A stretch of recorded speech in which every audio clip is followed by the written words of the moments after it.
Nagsimula ang kwento sa isang batang babae na nagngangalang Ivy, na minalas sa buhay na tumatakas sa gabi habang hinahabol siya ng sarili niyang mga taga-nayon. Ang kanyang aptitude test sa edad na 5 taong gulang ay nagpapakita na siya ay isang napakababang antas na tamer na walang karagdagang mahiwagang kasanayan, at kaagad siyang nireject ng kanyang mga magulang, at pinaalis siya ng bahay. Si Ivy ay hindi ordinaryong babae, siya ay isang tao na muling nagkatawang tao mula sa ibang mundo habang ang kanyang mga alaala sa kanyang nakaraang buhay ay malabo, kung minsan ay nakakarinig siya ng mga bulong mula rito. Habang tumatakbo, nakilala niya ang isang maliit na slime at pinangalanan itong Sora. At dito nagsimula ang nakakaantig na kwento ng kaligtasan ng isang maliit na batang babae. Si Ivy, tumatakbo sa kagubatan na parang nasa isang karera. Inilalagay niya ang maingay na bitag na ito gamit ang mga kaldero at kawali na nakasabit sa mga puno, naghihintay lamang na may mabiktima rito. Pagkatapos, inilabas niya ang mga secret bag na ito mula sa kanyang nakatagong lagayan, na mukhang namangha habang ang mga bagay ay sinisip-sip sa mga ito na parang mahika. Habang isinusuot ang mga bag na iyon, bumulong-bulong siya tungkol sa pagsuko sa kaligayahan noong nakalipas na panahon, bilang batang walang may gusto, na iniwan ng kanyang mga kamag-anak. Sinubukan ng kawawang Ivy na subukan ang kanyang kakayahan sa espada, ngunit sa halip ay gumulong sa isang burol. Nais niyang maging mas mahusay siya sa pagtakbo at pagtatago, iniisip na marahil ay hindi magiging ganoon kagulo ang kanyang buhay. Pagkatapos ay natagpuan niya ang kanyang sarili sa tambakan na ito, halos matusok ng mga junk spear. Pero may nakita siyang nakatagong isang bagong jacket at mapa na maaaring magamit. Gayunpaman, ang mga mapang akit na pag-iisip na iyon ay nagpapaalala sa kanya na siya ay isang basura lamang. Pagkatapos ay nakita niya ang isang lalaking na parang beast tamer, na nagpapatawag ng mga slime para kainin ang basura. Iniisip ni Ivy kung sa ilang nakaraang buhay, makikita niyang cute ang mga nilalang na ito. Siya ay nabalisa kapag binanggit ng lalaki na may isang presyo sa kanyang ulo na itinakda ng kanyang pinuno sa nayon, patay man or buhay. Tumatakbo na parang wala nang bukas, napadpad siya sa isang latian na napapaligiran ng mga slime. Habang tumatakas, nahulog siya sa isang bangin ngunit napunta sa isang puno, mabuti na lang, at ginamo ang sarili ng mga potion. Sa wakas ay nakarating siya sa isang malinis na batis, naligo siya ng husto, pagkatapos ay nagpa siya na putulin ang kanyang buhok at magdamit na parang batang lalaki upang makihalubilo. Nakatayo sa tabi ng tubig, handa na siyang magsimula ng bagong buhay. At nang sa tingin niya ay hindi na magiging kakaiba ang buhay, nakita niya ang maliit na slime sa isang dahon, nakita niyang kakaiba ito. Lumalabas, ito ay isang napakabihirang slime ngunit ito rin ang pinakamahina sa lahat. Hindi maiwasan ni Ivy na makaramdam ng kaunting pagkakapareho sa slime, parehong mahina at walang silbi, ngunit nakakahanap ng kanilang lugar sa mundo. Sa wakas, nakahanap na si Ivy ng makakasama niyang maiintindihan niya. Itinaboy ng banayad na simoy ng hangin ang maliit na slime, at sa pagkonsulta sa kanyang compendium, natuklasan ni Ivy na ang slime na ito ay maaaring maglaho kahit na may kaunting bugzo or banayad na paghawak. Sa panunood na nagpupumiglas ito kapag nakabaligtad, maingat na hinawakan ito ni Ivy, ngunit nagbabala ang compendium na ang tagal ng buhay nito ay isang araw lamang, na nagparamdam kay Ivy ng matinding kalungkutan. Hinahagis ng hangin ang isang talim ng damo, na tinutumbok ang malumanay na slime. Si Ivy ay nagmamadaling saluhin ito bago ito mahulog sa tubig, na ginugugol ang maraming oras hanggat kaya niya bago ito tuluyang matuno. Ibinahagi niya ang kanyang mga iniisip sa slime, na nananaghoy sa kawalang katarungan ng isang mundo kung saan ang ilan ay masaya habang ang iba, tulad niya at ang slime, ay nagdurusa. Sa mundong ito ng Ordogas, ang bawat tao ay tumatanggap ng mga kasanayan sa edad na 5, na tinutukoy ang kanilang kinabukasan. Ang galing ni Ivy sa pagpapaamo ay isang malupit na kabalintunaan, dahil siya ay ipinanganak na walang anumang mga bituin, hindi kayang i-tame kahit isang halimaw. Tinanggihan ng lipunan at ng kanyang pamilya, si Ivy ay nakatagpo lamang ng aliw sa kanyang mga alaala ng isang nakaraang buhay at ang kabaitan ng namatay na ngayon na manghuhuli. Dahil hindi makatarungang hinahabol siya ng lahat sa kanyang nayon, kino-question ni Ivy ang kahalagahan ng pagiging walang bituin at nagtataka kung nire-reject siya ng mundo. Kinabukasan, nagising si Ivy upang hanapin ang slime, labis na nalungkot sa tanging bagay na maaari niyang may ugnay. Sa kabila ng kanyang pangungulila, nangingilid ang luha sa kanyang mga mata. Naaalala ang payo ng manghuhuli na magtungo sa kabisera ng hari, sinuri ni Ivy ang kanyang mapa at napanatag ang loob niya nang makitang buhay pa ang slime. Kasunod ng mga tagubili ng compendium, nilagyan niya ng magic ang slime, pinangalanan itong Sora, ibig sabihin ay langit na sumisimbolo sa malawak na asol sa itaas. Sa kasabikan, sinimulan ni Ivy ang kanyang paglalakbay kasama ang kanyang bagong nahanap na kaibigan, niyakap ang kanyang sariling pangalan tulad ng nababanat na halaman na kinakatawan nito. Habang hinuhuli niya ang mga daga para sa hapunan at pinaplano ang kanyang ruta patungo sa kabisera ng hari, nagulat si Ivy sa paggalaw at umakyat sa isang puno upang magtago mula sa isang kawan ng mga higanteng langgam na Snorlax kapag dumaan sila nang hindi siya napapansin. Nang mawala na sila sa paningin, napansin ni Ivy na parang mas malaki si Sora. Nakikita rin niya ang isang sugat sa kanyang pisngi, at mabilis na pinagaling ito ng ilang mga potion kahit na hindi niya maalis ang pakiramdam na dapat siyang magkaroon ng higit pang mga potion, at nagtataka kung saan ito napunta. Habang gumagala, nakita niya ang isang wanted poster na nakaplaster ang mukha niya, na nag-aalok ng malaking reward na $500, isang malaking halaga sa kanilang lugar. Naguguluhan kung bakit siya napakahalaga, ibinubulong ng kanyang nakaraan na ito ay dahil isa siyang wanted na kriminal, isang pag-iisip na hindi angkop kay Ivy. Sa pagtatangkang sirain ang isa pang poster, nagulat si Ivy sa hindi magandang paglalarawan ng kanyang sarili at galit na pinunit ito. Gayunpaman, kinikilala niya na ang muling iginuhit na bersyon ay talagang kahawig niya. Pagdating sa susunod na bayan, nakaramdam ng inggit si Ivy na nakikita ang pang-araw-araw na mahika ng mga taong bayan. Pagdaan sa isang butcher shop, isinasaalang-alang niya ang pagbebenta ng kanyang mga daga ngunit nag-aalanggan hanggang sa ang butcher, sa kanyang matalas na pang-amoy, ay nag-aalok na bilhin ang mga ito. May kaunting pera sa kamay, gutom na tiningnan ni Ivy ang tindahan ng tinapay ngunit sa una ay lumayo, para lamang bumalik at gumawa ng kanyang unang pagbili sa gabay ng may-ari. Nang gabing iyon, nakahiga sa isang puno, si Ivy ay sabik na kumain, na ibinahagi ang kalahati kay Sora. Gayunpaman, natuklasan niya na hindi makakain si Sora ng tinapay, na nagiiwan sa kanya na tuliro tungkol sa kung ano ang maaaring magustuhan nito. Kinabukasan, napadpad si Ivy sa isang tambak ng basura at nakahanap ng mga expired na potion na hindi inaasahang naubos ni Sora sa pamamagitan ng pagsipsip ng buo ng mga bote ng potion na ikinagulat ni Ivy sa kanyang pambihirang kakayahan. Habang nagpapatuloy sila sa kanilang mga araw sa nayon, nagtitinda ng mga daga, bumibili ng tinapay, at naliligo sa ilog, nakikita ni Ivy ang kanyang sarili na nagnanais na manatili siya sa malugod na lugar na ito magpakailanman, isang malaking kaibahan sa kanyang mga alaala ng pag-reject ng kanyang ama. Kinabukasan, nakatagpo si Ivy ng mga adventurer sa nayon at, sa takot sa bounty hunter, tumakas siya lampas sa butcher at bread shop, nababalisan nang makita ang kanyang mga wanted na poster na nakadisplay. Sa kabila ng kabaitang naranasan niya, alam ni Ivy na kailangan niyang umalis sa nayon at maluhaluhang niyakap si Sora, ang kanyang matapat na kasama. Nagbabaka sakali, dumating siya sa isang sanggang daan, hindi sigurado sa kanyang dinadaanan, at nagpas siyang magpahinga at kumain, ngunit napadpad lamang siya sa isang napakalaking puno ng mansanas na ginto. Sa isang sandali ng panganib, napagmasdan ni Ivy na ito ay isang nilalang na nagpipiesta sa mga adventurers. Sinubukan ni Ivy na tumakas, ngunit halos hindi niya napigilan ang isang malupit na pag-atake sa kanyang palso. Sa sandaling iyon, nagsimulang lumiwanag si Sora, at hindi mapigilan ni Ivy ang sarili na isipin na ang mga slime ay kumakain din ng mga tao.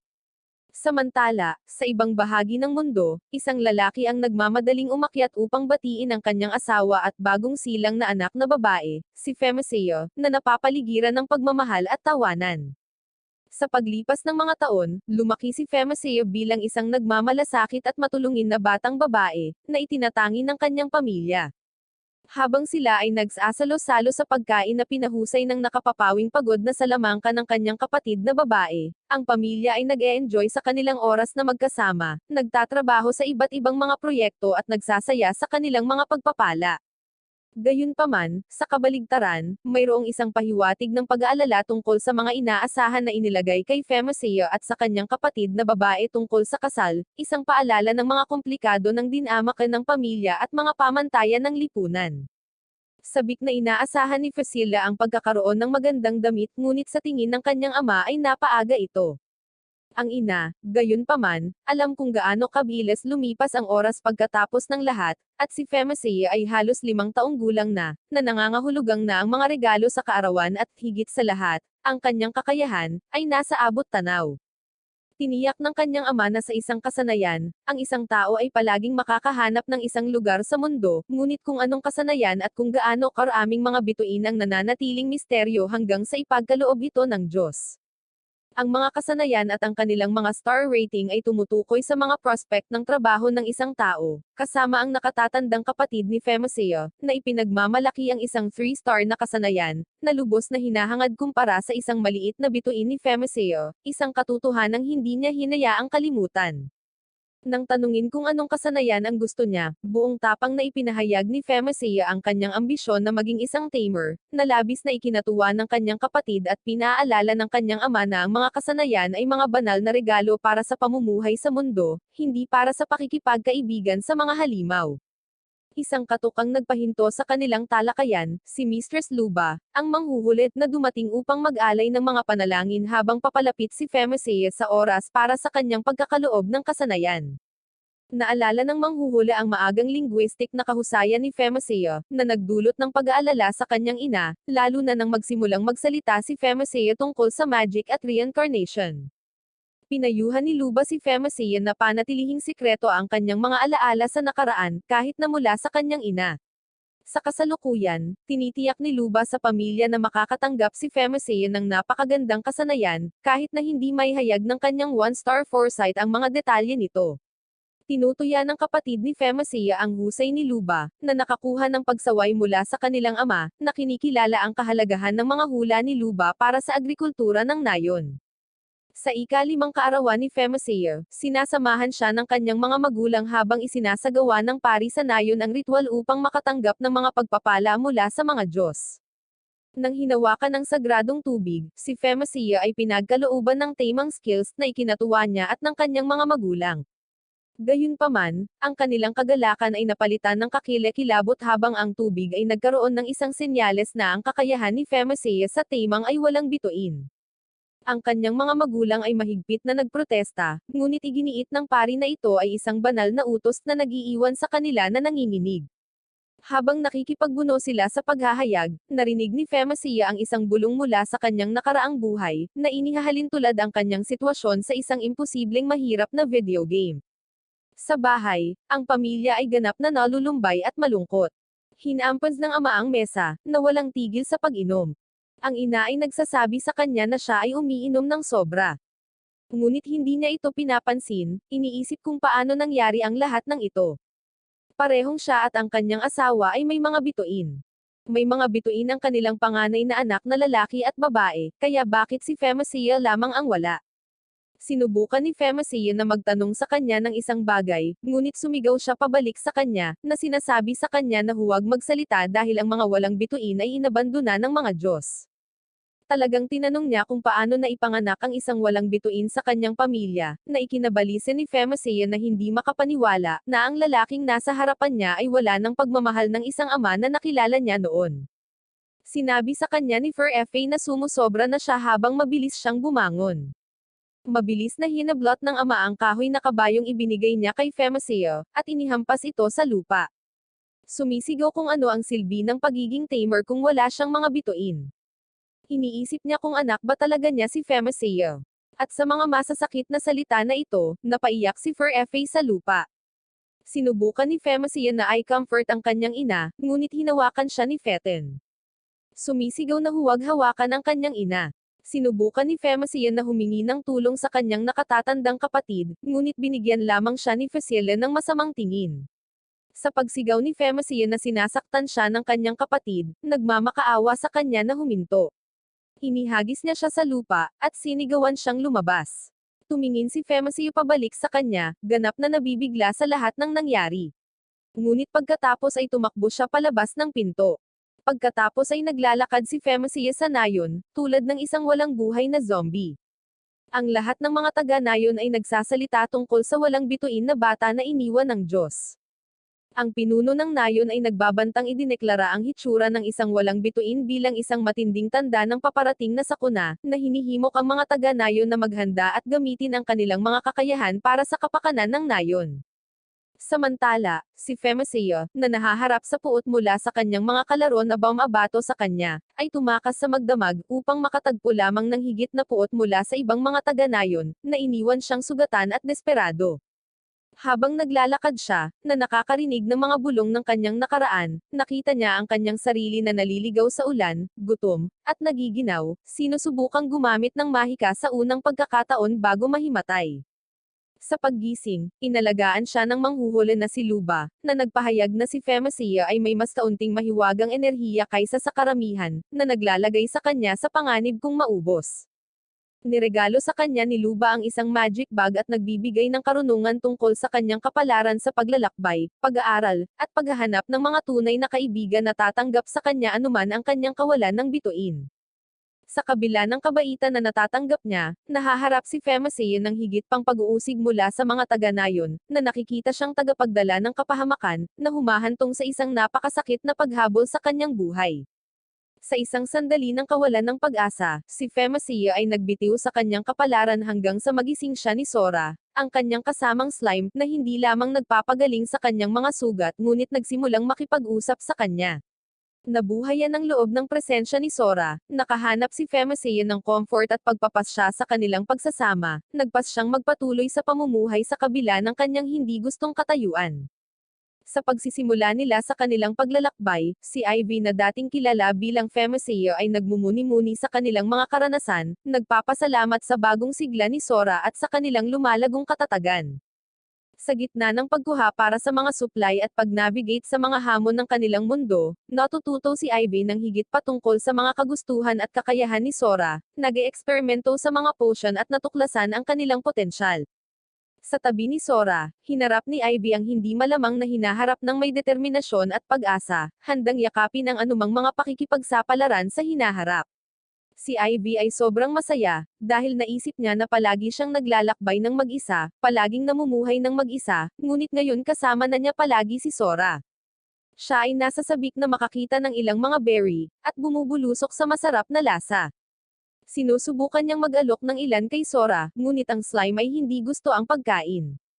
Kinagabihan, nag-enjoy ang dalawa sa hapunan, ngunit walang tigil na kumakain ng potion si Sora. Nag-aalala si Ivy na baka wala nang matitirang potion para sa kanyang sarili. Kaya ang kanyang nakaraan ay nagbibigay ng payo, kung matutulog siya, hindi siya makakakain. Isinasa puso ni Ivy ang payo, at sa ibabaw ng sanga ng puno, nagsimula siyang magkwento kay Sora bago matulog, ang paborito niya noong bata pa siya. Matagal na ang nakalipas, ang mundo ay nasa digmaan. Isang araw, nagtipon ang hari ng mga salamangkero na nakakakita sa hinaharap, at pinahula silang lahat kung paano magtatapos ang digmaan. Ang kinabukasan na nakita nila ay ang katapusan ng mundo, isang tunay na nakakatakot na tanawin. Tinalakay ng mga salamangkero ang kanilang mga pangitain, at pagkatapos, upang maprotektahan ang mundo, nagsumite sila ng malakas na salamangka. Walang nakakaalam kung ano ang magic na iyon, at walang makakagamit nito ngayon. Ang tanging maaari ay isang bata na nagmula sa ibang mundo, dahil ito ay isang nakalimutang magic. Magic na malawak at nakakatakot na tahimik at malungkot, at hindi mahahawakan. Muling bumagsak ang mga patak ng hamog, na gin-ice si Sora tulad ng maliit na alarma niya. Kaya naman tinapik siya ni Ivy para tumigil siya. Gayunpaman, siya ay nabalisa, sa kanyang sarili na nagising upang makitang kinain na ni Sora ang lahat ng kanyang potion. Hindi niya sinasadyang makakuha ng isang ahas sa isang bitag ng daga. Nag-aatubili siyang harapin ito, ngunit alam niyang baka makakuha pa rin siya nito ng pera kung ibebenta niya ito. Kaya't kumuha siya ng tela mula sa kanyang magic bag at tinakpan ang ahas, kinulong ito ng may buhol. Naglalakad sa isang landas, naaamoy niya ang isang bagay, habang si Sora ay nababalisa dito. Nagtataka siya kung ano ito, at nagpa siya na tingnan ito. Nakita niya ang isang caravan na tuluyan ng sinira ng ilang bandido. Nagpa siya siyang itago si Sora sa kanyang bag, at nang tumingin pa siya, natakot siya nang makita ang ilang lalaking duguan at pinahirapan. Walang paraan na gagawin ito ng mga bandid, ito ay dapat na gawain ng mga halimaw. Nagpa siya si Ivy na tumakbo para dito, hanggang sa makalayo na siya, hingal na hingal at pagod na pagod. Nakita niya ang latam at pumasok siya sa bayan. At kahit naligtas na siya ngayon, pakiramdam niya ay kailangan niyang sabihin ang nangyari sa isang tao. Nakita niya ang karatula para sa town hall, at kahit kinakabahan siya, pumasok siya. Tinanong ng mga tao mula sa town hall si Ivy kung ano ang dala-dala niya. Sinabi niya sa kanila na ito ay isang ahas na nahuli niya, ngunit hindi iyon mahalaga. Ikinwento sa kanila ni Ivy ang tungkol sa mga taong nalaman niyang nasawi habang papunta rito. Ang kariton na nasusunog at ang mga taong inatake at hindi nakaligtas. Lumapit ang isang lalaki kay Ivy para makakuha ng mas magandang ulat tungkol sa nangyari, umaasang mga bandido lamang ang mga umaatake. Ngunit pagkatapos marinig ang tungkol sa kung paano pinaslang ang mga kabayo sa halip na ninakaw, at ubili siyang sumang-ayon na ito ay malamang na isang pag-atake ng halimaw. Pagkatapos ay sinabihan ng lalaki ang lahat na hanapin ang mga halimaw sa lalong madaling panahon, at nagpasalamat siya kay Ivy. Ipinapaliwanag na gagantimpalaan siya sa sandaling matagpuan ang mga halimaw. At ang paliwanag ng babae sa bayang ito, ang mga tao ay gagantimpalaan sa pagbibigay ng monster tip-off sa town hall. Ito ay upang bigyan ang bayan ng mga hakbang, bago ang mga tao ay masaktan. Ibinigay ng babae kay Ivy ang isang dokumento para i-claim ang kanyang reward sa pagkumpleto ng gawain, na nagudyok kay Ivy na ibenta ang bihirang ahas na nahuli niya. Ipinaalam sa kanya ng buyer ang rarity nito at nag-aalok sa kanya ng 3 gidel, katumbas ng $300 or 30 field mice. Tuwang-tuwa sa kanyang kinita, tumungo si Ivy sa isa pang tambakan kung saan natuklasan niya ang mahigit 21 magic bag.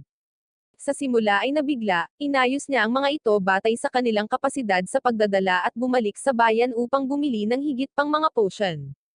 Sa pagharap sa lalaki mula kanina, nalaman ni Ivy na ang kanyang tip tungkol sa mga halimaw ay humantong sa pagpapadala ng mga may mataas na ranggo na adventurer.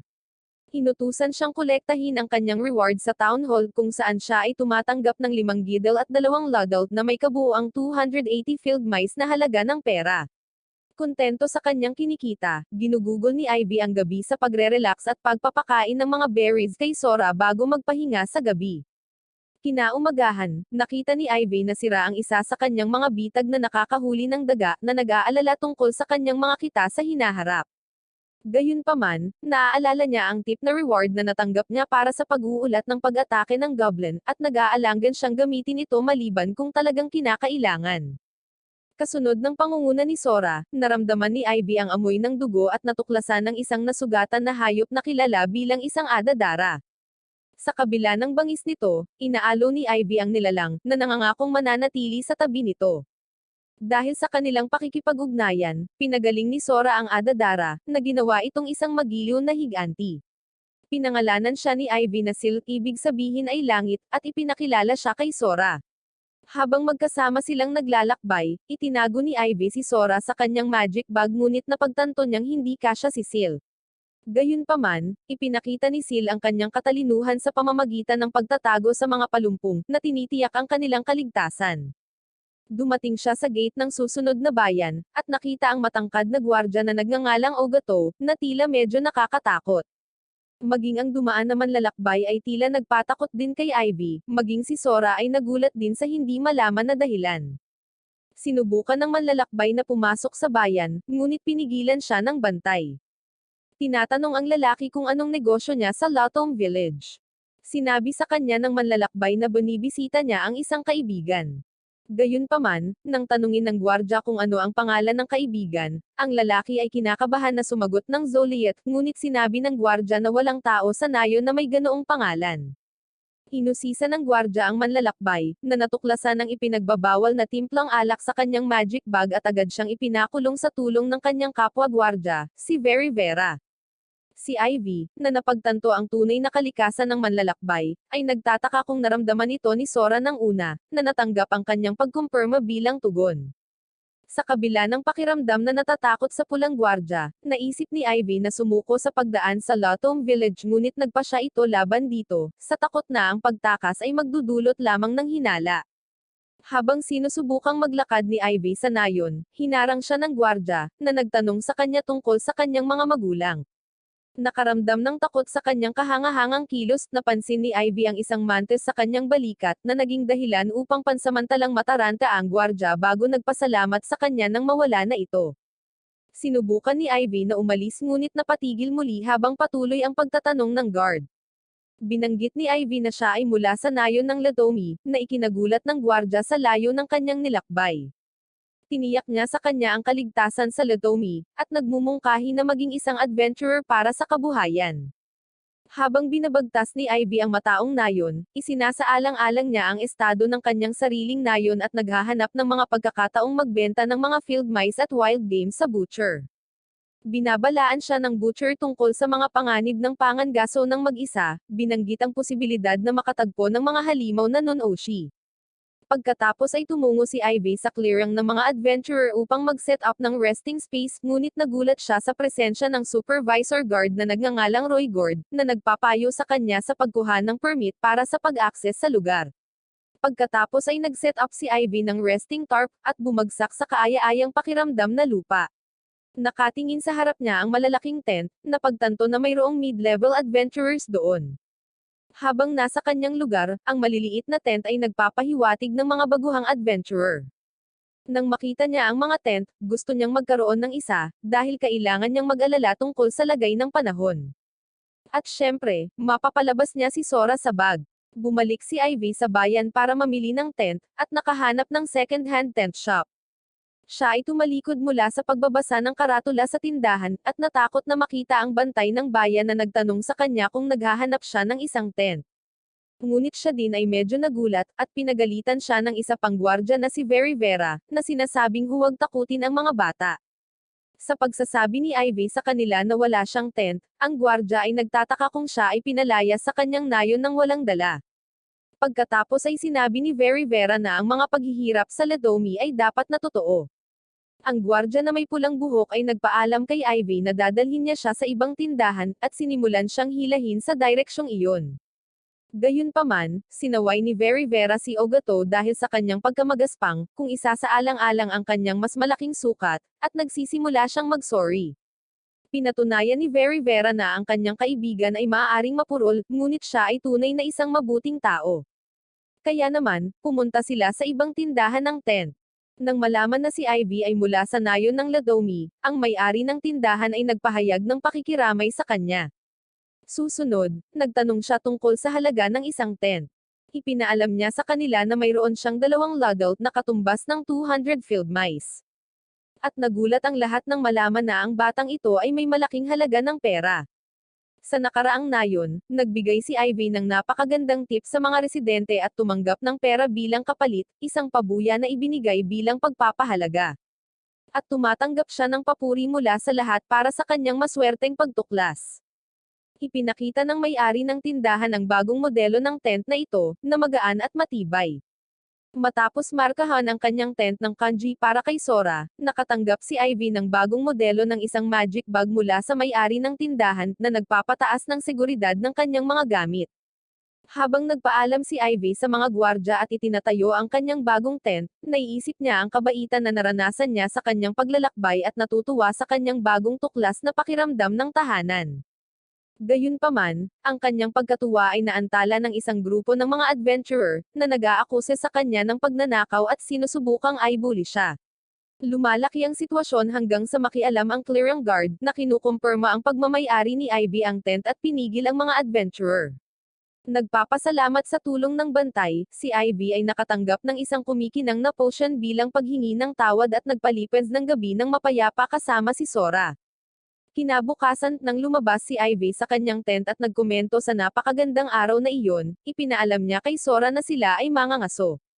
Habang paalis siya sa clearing ng adventurer, binabati siya ng mga gwardya na sinabihan siyang mag-ingat habang nangangaso, at nang tumungo siya sa city gates, lahat ng mga gwardya na nakabantay sa paligid ay bumati at gumawa ng ilang positibong komento. Medyo nalilito siya kung paano nila nalaman ang kanyang pangalan, ngunit tumuloy siya sa kagubatan upang manghuli. Siya ay nahaharap sa parehong mga isyu sa pagsira ng mga non-Oshi monster sa mga bitag, at nag-aalala siya na hindi siya makakahuli ng anumang bagay upang ibenta sa ganitong rate. Ang kanyang layunin ay upang makatipid ng mas maraming pera sa panahon ng tag-araw, upang mabuhay siya pagdating ng taglamig. Ang batang babae ay nakaramdam ng kakaibang presensya, at lumingon upang makita si Sil na may hawak na isang grupo ng mga kuneho na nahuli niya.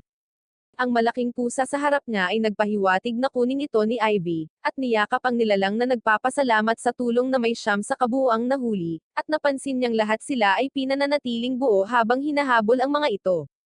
Nagtataka kung paano nagawa iyon ng nilalang ngunit mas nag-aalala siya sa pagbebenta ng karne kapag ito ay sariwa, habang sina Sora at Sil ay naglalaro sa isa't isa.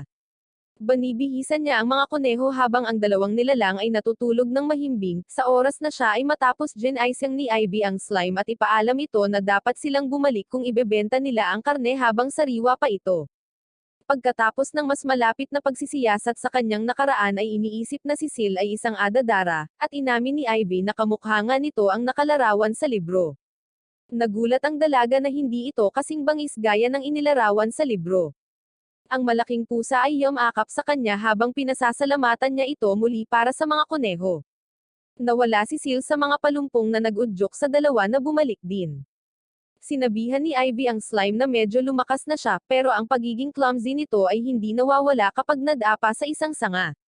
Dumiretso si Ivy sa butcher shop, at sa kanyang pagdating siniyasat ng ginang ang karne at sinabi kung gaano kasariwa at hindi pa sira, ito ay masasabi ng butcher na nahuli niya ang mga ito nang hindi nasesire ang mga organo at nagtanong kung gumamit ba siya ng bitag at hindi komportable na sinagot ni Ivy ang ginang.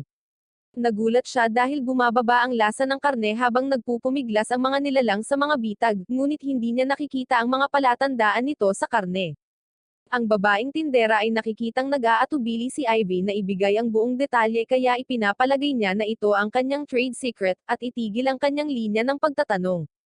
Ibinigay ng ginang ang bayad kay Ivy, at masaya para kay Ivy na magdala ng mga dekalidad na karne. Habang naglalakad si Ivy, nakahinga siya ng maluwag na may naibenta siya dahil sa trabaho ni Sil. Ang isa sa mga gwardya ay maliwanag na nagtanong kung nagawa niyang kumita ng malaking pera ngayon. Binati siya ng isa, nagtatanong kung nahaharap siya sa anumang panganib laban sa mga halimaw na non-Oshi. Ang isa pa ay nagtanong kung nakahuli siya ng maraming masarap na pagkain. Medyo humina ang boses niya, kailangan palalimin ito para maging parang isang batang lalaki. Kaya nagtago siya sa isang eskinita upang maiwasan ang anumang pagiging chismoso ng mga gwardya. Hanggang sa mahuli siya ni Very Vera, na nagtanong sa kanya kung bakit siya nagtatago sa isang lugar na tulad nito. Sinabihan ni Ogato ang mga gwardya na tumulong kung nakita nilang nagkakaproblema siya. Humingi ng paumanhin ang bise-kapitan kung natakot siya sa kanilang pag-aalala, at nakahinga lang si Ivy ng maluwag na ito ang nangyari at hindi dahil nalaman nila ang kanyang pagkakakilanlan. Habang nakatagpo ni Ivy ang Zero Fruit, isang espesyalidad mula sa kanyang bayan ng Latomi, nalaman niya ang mga paghihirap na kinakaharap ng kanyang nayon dahil sa isang masamang taon ng ani at ang kawalan ng minamahal na manghuhulit, si Mistress Luba. Ang nagtitinda ng prutas ay nagbabahagi ng mga tsismis tungkol sa pagpapabae ng pinuno ng nayon sa karamdaman ni Mistress Luba, at tinangka nitong sisihin ang isang bata, malamang na tinutukoy si Ivy mismo bilang ang walang bituin at sinumpaang bata. Labis na naapektuhan si Ivy sa paghahayag na ito, na naalala ang malupit na pagtrato sa kanya sa nayon ng Ladomi at ang pagkakanulo sa kanyang pamilya.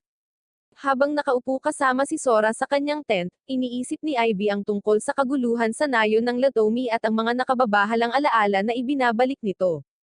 Sa kabila ng mga paghihirap na naranasan niya, nakatagpo siya ng ginhawa sa pagiging bukas palad ng mga hindi pamilyar na individual tulad ng nagtitinda ng prutas na nagbibigay sa kanya ng prutas na zero bilang tanda ng empatiya. Nang kinagat niya ang prutas, naalala niya ang kanyang memorya ng pagkabata. Naalala niya ang lasa bilang kilos ng pasasalamat sa manghuhuli na palakaibigan sa kanya. Isa na namang maliwanag na araw, at sinimulan ni Ivy ang kanyang karaniwang gawain, binabati ang mga bantay ng bayan bago lumabas sa labas upang magtakda ng mga bitag para sa pangangaso. Siya ay nag-iisip sa paglalagay ng mga ito kung saan hindi ito maaapakan ng mga non-Oshi monster. Kasama ni Sora, pumunta siya sa isang basurahan para kumain. Bigla, naramdaman niya ang presensya ng ilang individual at mabilis niyang itinago si Sora sa kanyang bag. Sa kanyang pagkadismaya, ito ang parehong dalawang adventurer na naunang nangutya sa kanya at nakatakas sa pagkakaaresto. Ang isa sa mga tulisan, na may pananagutan kay Ivy sa pag-aresto sa kanyang mga kaibigan, ay humiling na isuko niya ang kakaibang slime na dala niya. Tumanggi si Ivy, na sinasabing malapit na kaibigan niya si Sora. Binyantaan ng babaeng adventurer si Ivy na mas magdurusa siya kung hindi siya susunod. Sa kabila ng babala, nanindigan si Ivy. Habang lumalala ang sitwasyon, nakita ni Ivy ang kanyang sarili na tumatakbo mula sa mga umaabang na mga tulisan. Sa isang sandali ng mabilis na pag-iisip, lumingon siya at binitag ang isa sa kanila ng isang lubad habang ang iba ay humahabol. Nagmamasid si Ivy sa takot habang tumitindi ang sitwasyon, napagtantong nahaharap siya sa isang mapanganib na banta. Gayunpaman, ang babaeng adventurer ay nagsimulang makaramdam ng pagkabalisa nang mapansin niyang nakatayo si Sil sa kanilang harapan. At nang magpakawala si Sil ng isang malakas at nakakabinig na sigaw, nawalan ng malay ang dalaga. Mabilis na tumakas ang lalaki habang hinahabol siya ni Sil. Sa kabila ng pagiging mabilis, hindi napigilan ni Sil na maabyutan ang lalaki sa huli. Nilapitan ni Sil si Ivy na gusto ng mga tapik sa ulo, pagkatapos ng isa pang matagumpay na araw sa trabaho. Nakita ni Ivy ang mga karagdagang indibidwal at inutusan si Sil na itago ang sarili. Nang marinig ang isang boses na kilala niya, sinenyasan niya itong lumapit sa kanya.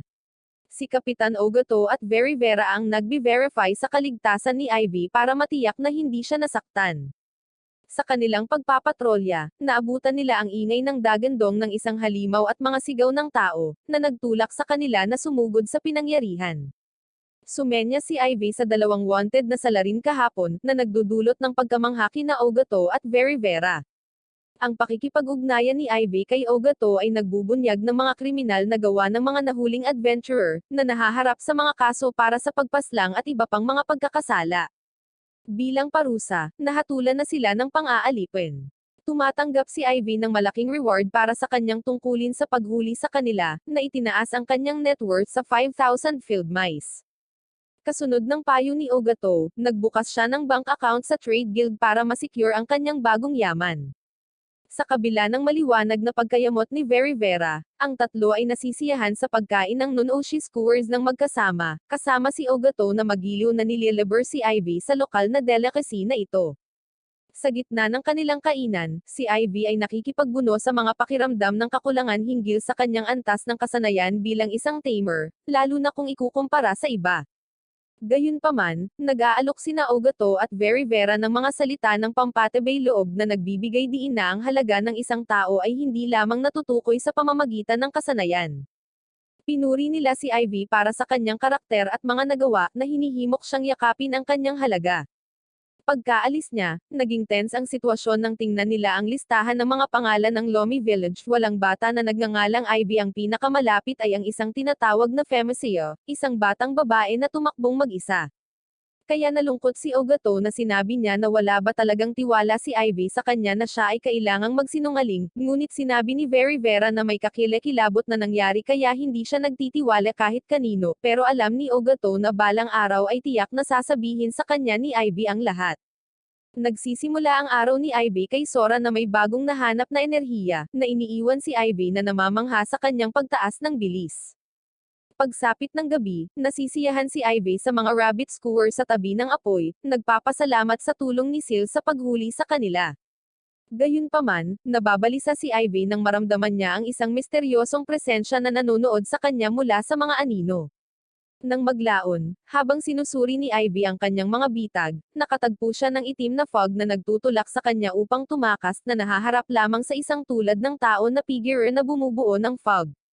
Ang dagandong ni Sil ay nagpakalat sa figure, ngunit iniwan si Ivy na iniisip ang pinanggalingan nito. Nagpatuloy ang kanilang paglalakbay na nakasakay sa ibabaw ni Sil, hanggang sa masira ang katahimikan ng isang agresibong ogre na umaakyat sa bangin. Sa pakikipaglaban ni Sil, inilagay ni Ivy si Sora sa kanyang bag at humarap sa panganib. Habang papalapit sa kanya ang mga ogres, nalaman niyang napapalibutan siya hanggang sa pumagitna ang isang lalaking nagngangalang Ratlua, gamit ang isang malakas na pag-atake ng apoy upang itaboy ang mga ogre. Kasama ng kaibigan ni Ratlua na si Mira at ng kanyang mga pinatawag na slime, natagpuan ni Ivy ang kanyang sarili sa piling ng mga mahuhusay na kaalyado na tumatapos sa natitirang mga ogres. Ang isa pang ogre ay nagtangkang umatake ngunit napabagsak ng mga palaso ni Shifail. Sinaway ni Shifale si Ratlua sa paglikha ng mga bitag, dahil nabigo silang mahuli ang sinumang ogre. Gayunpaman, iniiwasan ni Ratlua ang paksa. Nang maglaon, nakipag-usap si Ivy sa pangkat ng panunupil. Dumating sila sa lokasyong ito upang manghuli ng maraming halimaw na nanirahan doon. Magiliw na ipinakilala ni Ratlua ang mga miyembro ng kanilang grupo, kabilang ang kanilang pinunong si Sizerk, ang may pulang buhok na palakol na si Nuga, ang archer na si Shifale, at si Mira, na kilala bilang Greengale. Medyo awkward pa rin ang pakiramdam ni Ivy, formal na nagpasalamat sa kanila, dahilan para mahulog ang talukbong niya sa ulo, na nagdulot ng tawanan ng grupo. Habang papunta ang Blazing Sword Group para sa kanilang meeting, iniwan nila si Ratlua, na halatang kinakabahan sa kanyang cooking duty para sa gabi. Sa kabila ng kanyang 3-star flame attack skills, walang tiwala si Ratlua sa kanyang mga kakayahan sa pagluluto, sa takot na baka kakaiba ang lasa or maging masyadong hindi masarap ang kanyang pagkain. Nag-aalok si Ivy na tulungan siyang magluto, at magkasama silang naghanda ng masarap na pagkain gamit ang karne ng ligaw na kuneho. Ang kadalubhasaan ni Ivy ay humahanga kay Ratlua, at ang mga resultang pagkain ay nagdudulot ng mga luha ng kagalakan sa mga mata ng grupong Blazing Sword. Nang maglaon, habang naglilinis si Ivy ng mga pinggan, iginiit ni Sizerk na magpahinga siya, ngunit iginiit ni Ivy na tapusin ang gawain bilang kilos ng pasasalamat. Si Sizerk ay sumama sa kanya sa paglilinis, at si Ratlua, na nalulula sa kabaitan ni Ivy, ay nahumaling sa kanya. Sa kanyang tent, si Ivy ay may gawi kay Sora at nagmumuni-muni sa mga pangyayari sa araw na iyon, nagpapasalamat na nakilala ang mga mababait na adventurer. Samantala, tinalakay ni Shifale, Nuga, at Sizerk si Ivy, na nagpapahayag ng pagmamalasakit sa kanyang kapakanan at pagpuna sa kanyang pagkahilig na unahin ang iba kaysa sa kanyang sarili. Nakikinig si Ratlua mula sa kanyang kama, pinag-iisipan ang mga obserbasyon na ito habang sumasapit ang gabi para kay Ivy at Sora. Kinaumagahan, pumunta si Ivy sa basurahan at nagulat na makita ang napakaraming ginamit na potion sa isang lugar na halos bago, ngunit pagkatapos ay napansin niya ang ilang slime na sumisipsip ng isang sirang espada. Ito ay slime ni Mira at ipinaliwanag niya na ito ay isang rare metal-eating slime. Ngunit si Ivy pagkatapos na pagmasdan ang slime na sobrang tagal ang pag-absorb ng espada, ay naisip na kung si Sora iyon ay kinain na niya ito nang wala sa oras. Pagkatapos biglang nanlamig na naman ang katawan ni Ivy, ganoon din ang presensya na naramdaman niya noong gabing iyon. Nang napansin ni Mira na parang nababalisa si Ivy, tinanong kung anong nangyari pero bago pa makapagpaliwanag si Ivy ay dumating na ang mga lalaki na nagtatapon ng basura, at biglang nawala ang nakakakilabot na pakiramdam. Sa gabi ay tumulong na naman si Ivy sa pagluluto at nagustuhan ito ng lahat, at kumain ng busog ang tiyan. Saka naisip ni Ivy kung ayos lang ba si Sil or hindi, ngunit mabuti naman si Sil, at ginagawa niya ang tungkulin na inoobserbahan ang lahat mula sa burol. Matapos kumain ng mga lalaki, lumapit sila kay Ivy na sinabihan siyang kumain at sinabi ni Ivy na kumain na siya, pero sinabi ni Noah na kailangan niyang kumain kagaya niya para lumaki. Nagtaka si Ivy kung kakain siya ng kagaya niya baka sabog ang tiyan niya. Pagkatapos dumating si Mira at sa likod niya ay ang kanyang kambal na kapatid. Si Ivy ay hindi pa nakakita ng kambal sa buong buhay niya kaya nagulat siya nang makita niya ang isa sa totoong buhay. Pagkatapos ay dumating si Ratlua na nagpapaliwanag na silang tatlong ang bumuo sa Adventurer Group Greendale. Lumapit ang kambal kay Ivy na pinagmamasdan siya ng isang mahalagang bagay, na nagsasabing kapag lumaki na siya ay maaari siyang sumali sa kanilang grupo, ngunit niyakap ni Ratlua si Ivy na nagsasabing hindi niya magagawa dahil si Ivy ay magiging kanyang maliit na kapatid. Pagkatapos ay binigyan ni Captain Sizerk ng isang malakas na suntok sa ulo si Ratlua, na nagsasabi sa nakontrolin ang kanyang sarili. Pagkatapos ang vocal na ito kasama ang ilang mga lalaki ay nagsimula na ring lumapit kay Ivy, at nang makita sila ang kambal at si Mira ay nainis at umalis na nagpaalam kay Ivy. Nalito si Ivy sa reaksyon ni Mira kaya pinaliwanag ni Ratlua na ang vocal na lalaki ay ang kapitan ng adventurer group na Lightning King, at si Mira ay hindi komportable sa paligid ni Kapitan Borolda. Pagkatapos ay ipinakilala ni Kapitan Sizerk si Ivy kay Kapitan Borolda, at pagkatapos ng isang mainit na pagbati ay napagpasyahan nila na dadalhin ng mga lalaki si Ivy sa kabisera na labis na ikinatuwa ni Ivy. Nang bumalik si Ivy sa kanyang tent, inilabas niya si Sora at humingi ng paumanhin sa hindi pag-uusap sa kanya sa buong araw. Nagsimulang sumigaw si Sora sa tuwa na, pagkatapos ay inilabas ni Ivy ang lahat ng mga potion at binigyan si Sora ng makakain. Habang siya ay ngumunguya, si Ivy ay nakaramdam na naman ng nakakatakot na presensya at natakot siya. Habang nakahawak kay Sora sa katawan niya, nagsimula siyang magdasal nang biglang nawala ang presensya na iyon at bumulong si Ratlua mula sa labas na nagtatanong kung gising pa ba si Ivy. Nang marinig ang boses ni Ratlua, lumabas si Ivy at tinanong ni Ratlua kung tutulungan niya itong magluto ng almusal bukas. Pumayag si Ivy at umalis si Ratlua na humihingi ng paumanhin kung gin-icing niya si Ivy mula sa kanyang pagtulog. Pagkaalis ni Ratlua, naiwan si Ivy na nagtataka kung bakit nawala ang nakakatakot na presensyang iyon nang nagpakita si Ratlua. Nalilito, bumalik siya sa loob, at iniisip kung posibleng si Ratlua ang pinagmulan ng presensya. Sinusubukang ipaliwanag ni Sora, gayunpaman, ito ay walang kabuluhan dahil hindi ito nakuha ni Ivy. Iniisip niya kung mauunawaan ba ng mga tamers na may mga bituing tulad ni Mira ang sinasabi nito. Nagsimula siya ng staticky vibration na nagpapaalala kay Ivy kung paano siya nanginginig noong mga oras na iyon, nang madaanan nila ang lalaking may ilegal na inumin at anggang ng mga asasin. Nagpasya siyang tanungin si Sora tungkol kay Ratlua, Sizerk, Nuga, at Shifale, at masayang tumugon si Sora. Gayunpaman, nang marinig niya si Mira ng Green Gale, sinimulan niya ang kanyang nakakatakot na pag-iling, na nagpapahiwatig na siya ang pinagmulan ng nakakatakot na aura. Sa tarangkahan ng Otalwa Village, iniharap ni Ivy si Captain Ogato mula sa Lotome bilang kanyang guarantor gamit ang kanyang bank tablet na nagbibigay sa kanyang pagpasok sa isang simpleng name signing. Namangha siya sa mataong bayan ng Otalwa habang papunta sila sa clearing ng mga adventurer para magpahinga. Ipinaliwanag ni Sizerk na sa kabila ng pagtugis sa mga halimaw sa lugar, hindi pa sila makakauwi dahil sa pagkakaroon ng mga mapanganib na individual na sangkot sa mga pagdukot at pang-aalipin. Ibinahagi ni Ivy ang kanyang karanasan sa paghabol sa kagubatan, na nagudyok sa grupo ni Borolda na maglabas ng hadlang para sa privacy. Ikinwento niya ang pagkakaroon ng nakakatakot na presensya bago na iligtas ni Sil, ang halimaw na adadala. Pinupuri ng grupo ang talento ni Ivy sa pagdama ng panganib na nakuha mula sa kanyang mga taon na naninirahan ng mag-isa sa kagubatan. Binanggit ni Ivy ang madilim na presensya na naramdaman niya sa kampo, na pinaghihinalaan si Mira, ngunit pinipigilan niyang ibunyag ang karagdagang mga detalye upang protektahan si Sora. Pagsapit ng gabi, pinag-iisipan ni Ivy ang kanyang dilema sa kanyang tent, na naging komportable sa presensya ni Sora. Naalala niya ang mga salita ni Luba tungkol sa mga lihim na mauunawaan, at ang pangangailangan para sa mga kaalyado sa hinaharap. Sa umaga, pinipigilan ni Sizerk si Ivy sa paggawa ng almusal para maglagay ng liblib na hadlang. Ibinunyag nila na natuklasan nila ang isang mas madilim na bahagi kay Mira at sa kanyang mga kapatid, na pinaghihinalaang may kinalaman sila sa mga pagdukot. Nagulat si Ivy sa tiwala nila sa kanya nang walang konkretong ebidensya. Tinanong ni Ratlua si Ivy kung bakit siya nagluluto para sa kanila, na sumagot siya na gusto niyang masiyahin ang lahat sa kanilang mga pagkain. Ang kanyang sinseridad ay nakumbinsi sila sa kanyang katapatan. Pagkatapos ay isiniwalat ni Ivy na siya ay isang tamer at si Sora, ang slime na pinaamo niya, ay nagpaalam sa kanya tungkol kay Mira. Lumalakas ang tiwala ng grupo kay Ivy, at naantig siya sa kanilang paniniwala sa kanya sa kabila ng kanyang insecurities. Dinala niya sila pabalik sa kanyang tent, at ipinakilala si Sora. At lahat ay tumitig sa pagkamangha, dahil hindi pa sila nakakita ng isang bihirang transparent na slime. Hindi siya sigurado kung bakit, ngunit kahit papaano ay may kakayahan si Sora na makita ang masasamang tao.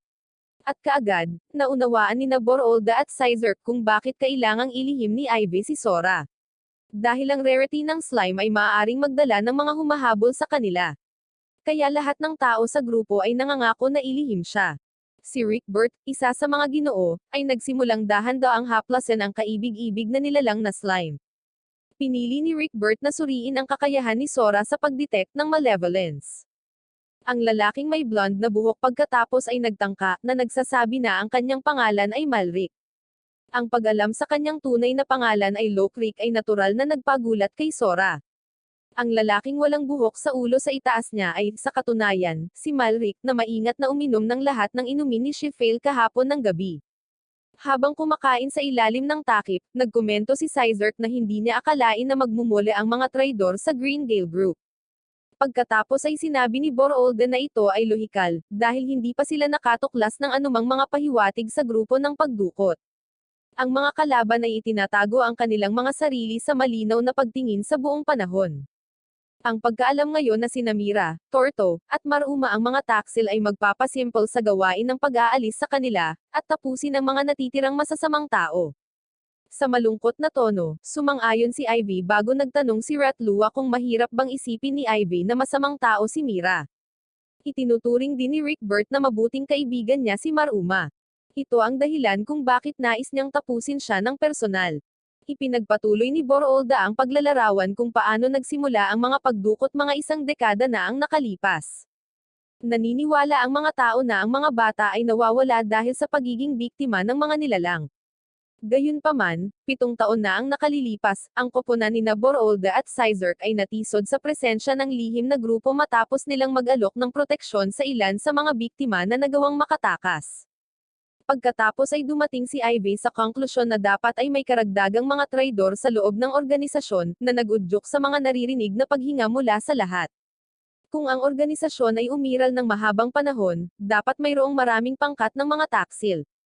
Sumang-ayon si Sizerk, binanggit ang insidente ng pagsalakay sa hideout ng mga tulisan upang matuklasan lamang na wala itong laman. Ang pagkakaroon ng kaalaman na iilan lamang sa mga individual, bukod sa Green Gale, ang maaaring magpahayag ng kanilang mga intensyon. Ang isang mas malaking isyu ay ang isang marangal na miyembro ang sumuporta sa promosyon ng Green Gale. Kaya naman nagkaroon ng tiwala sa kanila ang team ni Borolda. Ito ay hindi pangkaraniwan, dahil ang karamihan sa mga maharlika ay may posibilidad na tingnan ang mga adventurer ng may paghamak.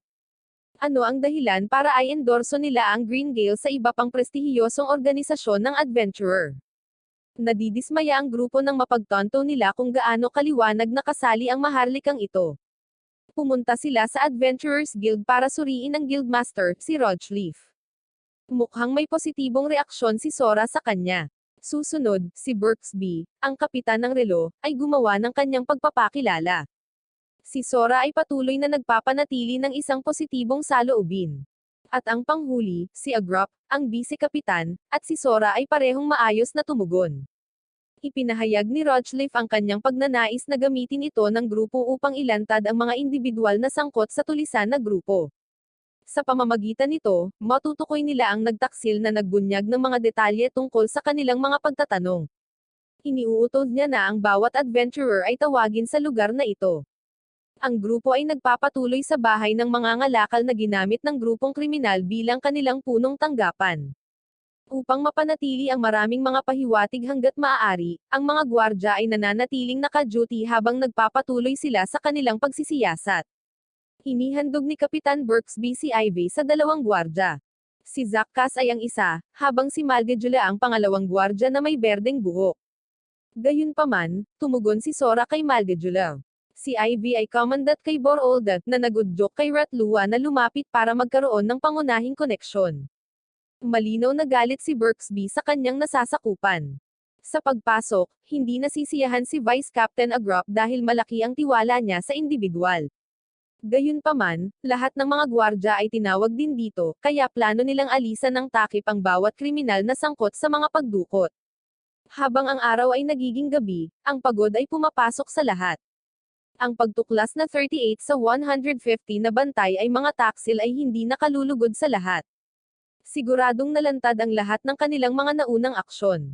Susunod, dumating sina Count Faltoria at Lord Foronda upang purihin sila para sa kanilang mga pagsisikap sa pagsusuri sa pinangyarihan ng krimen. Nang ipakilala sa kanila si Ivy, si Faltoria ang naging dahilan upang tumugon si Sora. Siya ay ipinakita bilang ang maharlika na lubhang nasasangkot sa mga krimen. Gayunpaman, si Foronda ay itinuturing na isang disenteng individual. Nang umalis si Faltoria, ang buong bayan ay nakadarama ng pagkadismaya dahil siya ay itinuturing na isang bayani. Ngayon, malinaw na ang lahat dahil kailangan ng isang malakas na awtoridad na namamahala. Pakiramdam ni Kapitan Burksby ay nalulula siya habang bumabalik ang mga alaala ng mga hindi matagumpay na pagsalakay, at mga nawawalang kaalyado na nasawi sa labanan. Dahil alam niyang siya ang nagpaalam sa Count ng mga galaw nila noon, nasuntok niya ang pader dahil sa inis na iniisip na pananagutan niya ang pagkawala ng kanyang tropa. Napagkasunduan nilang pumunta sa silid kung saan nakatalaga ang pangunahing gwardya na si Malgajula. Binigyan siya ng ibang assignment bago siya umalis. Sa kanilang paghahanap, ang mga nakaraang karanasan ni Ivy ay nagmumungkahi sa kanya na malamang na mayroong isang nakatagong sikreto sa aparador ng mga aklat tulad ng madalas na ipinapakita sa mga pelikula. Napansin niya ang nag-iisang libro na may scuffed corner ng spine. At piniling lapitan at itulak ito, na inilalantad ang enchanted door na puno ng maraming lihim na dokumento. Sa loob, natuklasan ng grupo ang napakaraming pera na higit sa anumang ideya ng kayamanan. Kalaunan ay natuklasan ni Berksby ang mga dokumento na nagdedetalye ng mga transaksyon ng kumpanya, na kinabibilangan ng patunay ng mga pagdukot.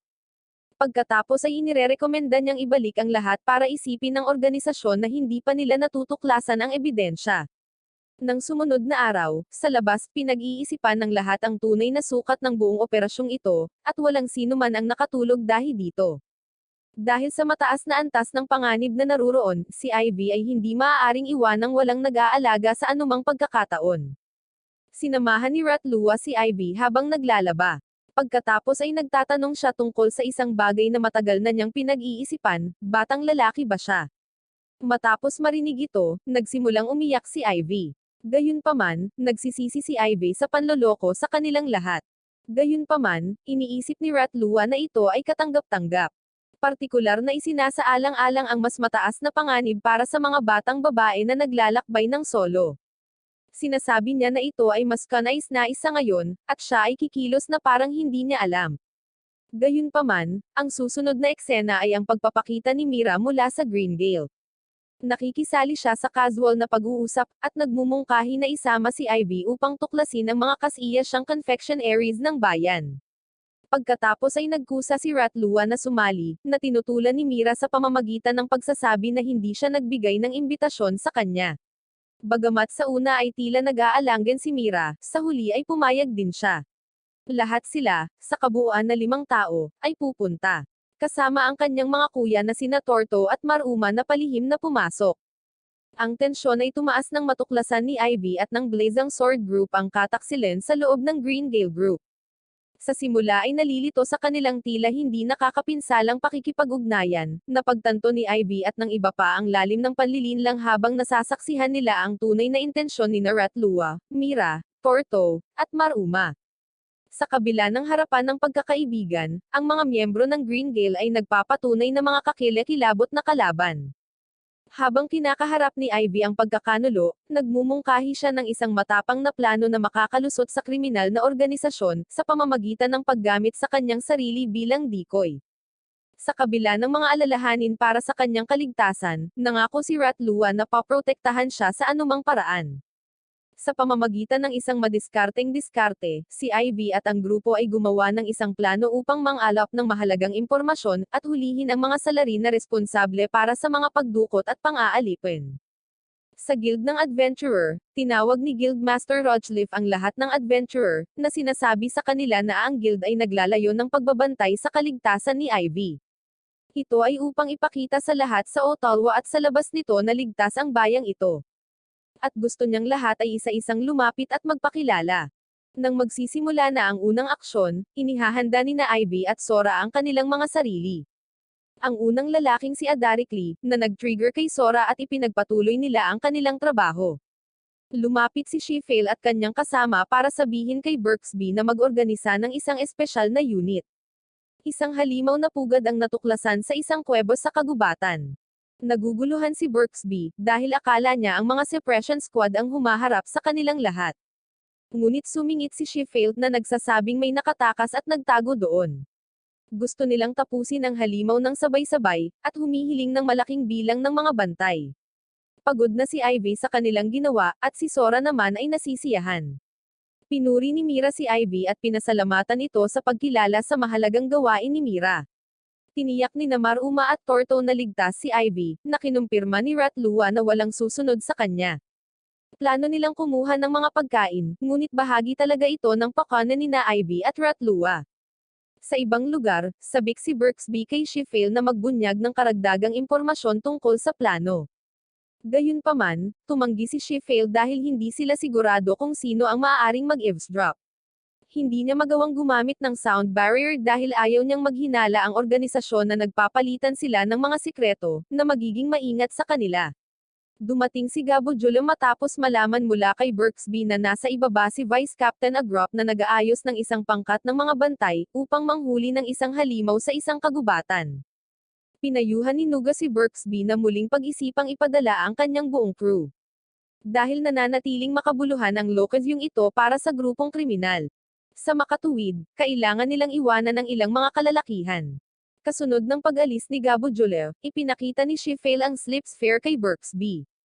Ang ideya ay kapag dumating ang kaaway upang bawiin ang lokasyong ito, magkakaroon sila ng komportableng pahinga. Iyon, kasama rin ang kanilang mga kasama.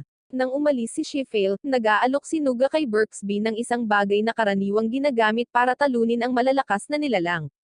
Inihanda si Agrop kasama ang unit ng kagubatan sa ibaba. Itinuturo ni Berksby na ang karamihan sa mga lalaking pinili ni Gabo Julio upang bantayan ang lokasyong ito ay mga traidor. Sa ibang lugar, dinala sila ni Mira sa Mama Rocco, isang tindahan ng dessert na labis niyang kinagigiliwan. Sa susunod na yugto ng kanilang plano, sinimulan ni na Ivy at Ratlua ang operasyon.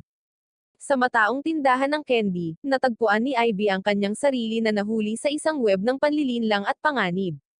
Habang nagre-rekomenda si Mira ng di umano'y matamis na pagkain na tinatawag na danzo, ang matalas na kasanayan sa pagmamasid ni Ivy ay nag-aalerto sa kanya sa masasamang intensyon ng may-ari ng tindahan. Sa pamamagitan ng senyales kay Ratlua, nagsimula ang kanilang patagong operasyon. Tusong hinahatak ni Ratlua ang mga miyembro ng Green Gale Group na nagpapaikot ng kwento ng tiwala at mga kompedensyal na kahilingan mula sa Guildmaster. Ngunit habang lumilipat ang pag-uusap sa katotohanan sa likod ng pagkakasangkot ng Green Gale sa organisasyong kriminal, tumitindi ang tensyon.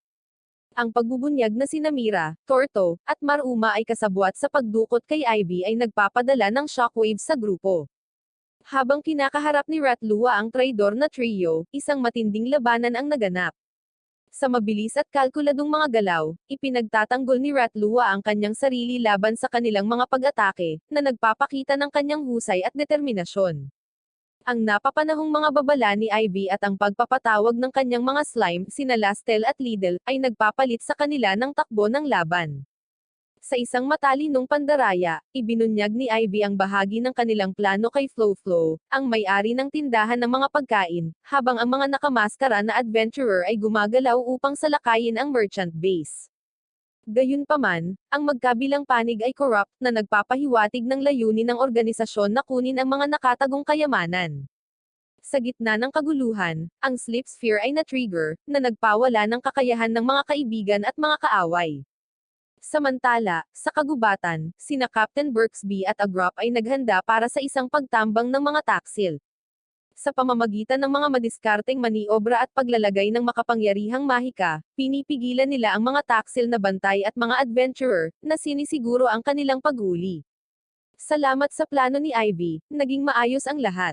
Bagamat hindi niya gusto ang lahat ng pagkilala, nagpapasalamat sila sa kanya sa pagliligtas sa bayan. Nang pumasok si Count Faldoria, sinabi niya sa lalaki na palayain siya.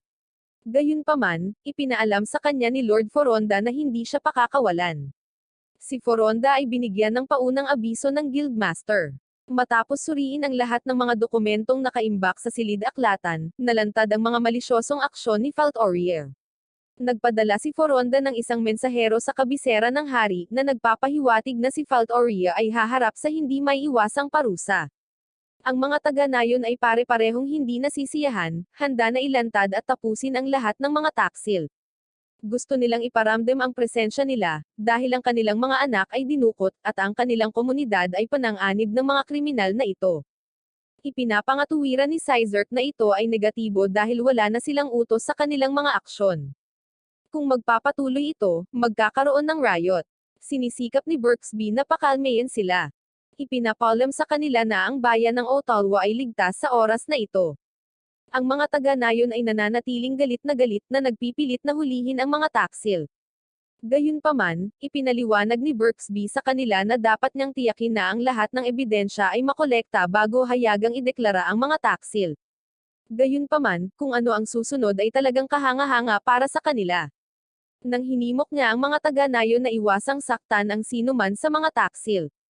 Gayunpaman, kinakailangan para sa lahat ng mga individual na nahatulan na maglingkod bilang mga alipin. At haharapin nila ang pinakamahirap na paghihirap na higit sa kanilang pinakamaligaw na hula. Walang choice ang mga traidor kundi ang mabuhay.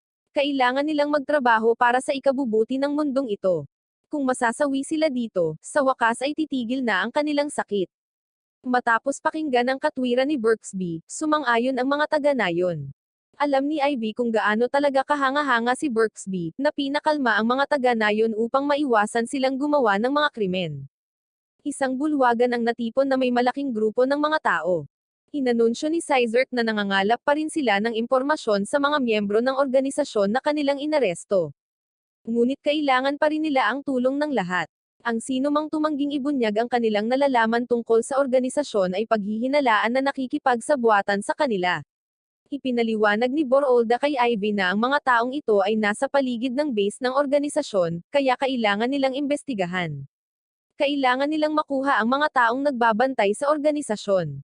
Pagtingin sa bag niya, mukhang excited na magtrabaho si Sora. Kaya handa na rin si Ivy.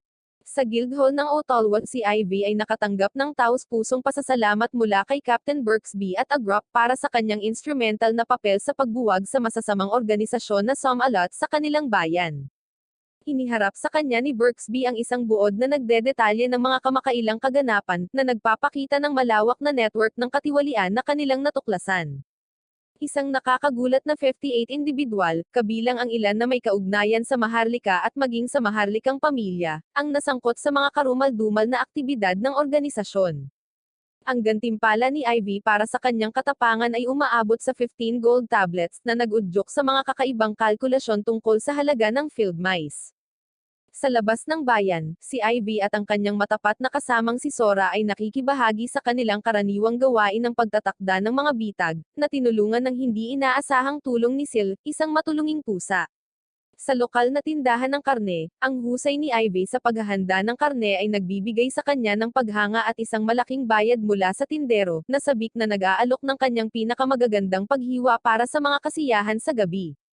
Bumalik sa Guildhall, isang masayang pagdiriwang ang naganap kung saan si Rochliff ang nanguna sa isang toast upang gunitain ang pagbagsak ng organisasyon. Gayunpaman, sa gitna ng pagsasaya, ang iniisip ni Ivy ay napunta kay Mira, ang nagsisisi na dating miyembro ng Green Gale na ngayon ay nakakulong. Ang pagsisiyasat ni Rochliff sa paglahok ni na Ivy at Sora ay nagpapakita ng kanilang mahalagang papel sa pagtuklas ng katotohanan, na nag-udyok sa pag-usisa tungkol sa mahiwagang globo na taglay nila. Sa pahintulot ni Ivy, si Sora ay ipinahayag kay Rochliff na nagdulot ng sorpresa at pasasalamat mula sa Guildmaster para sa kontribusyon ng slime. Sa isang nakakagulat na pangyayari, inaalok ni Rochliff si Ivy ng pagkakataong manirahan ng permanente sa Ottawa, isang mapang-akit na pag-asa na pumipilit kay Ivy na muling isaalang-alang ang kanyang paglalakbay sa Royal Capital. Sa pagninilay-nilay sa payo ng manghuhula na si Luba, ipinagtapat ni Ivy sa kanyang mga bagong tuklas na kaibigan ang kanyang kalunos-lunos na nakaraan, bilang isang walang bituin na individual na tinalikuran ng kanyang nayon. Dahil sa katatagan ni Ivy sa harap ng kahirapan, ang kanyang mga kasama ay nanumpa na susuportahan siya ng walang pasubali, na pinapawi ang kanyang mga takot tungkol sa kanyang kawalan ng mga bituin. Sa kanilang paghihikayat, nagpa siya si Ivy na yakapin ang kanyang pagkakakilanlan at ipagpatuloy ang kanyang paglalakbay ng may bagong determinasyon. Habang nagpaalam si Ivy sa kanyang mga kasama, ipinahayag nila ang kanilang pagmamahal sa kanya at nag-aalok ng mga regalo sa pamamaalam upang makatulong sa kanyang paglalakbay. Sa isang huling pagharap at isang pusong puno ng pasasalamat, si Ivy ay patuloy na naglakbay, sinamahan ni Sora at ang hindi inaasahang pagpapakita ni Sil, na sumisimbolo sa simula ng isang bagong kabanata sa kanyang adventurous na paglalakbay. Salamat sa pagsama sa amin sa paglalakbay na ito sa kapanabik na mundo ng anime. Umaasa kaming nasiyahan ka sa recap na ito tulad ng ginawa namin sa pagdala nito sa iyo.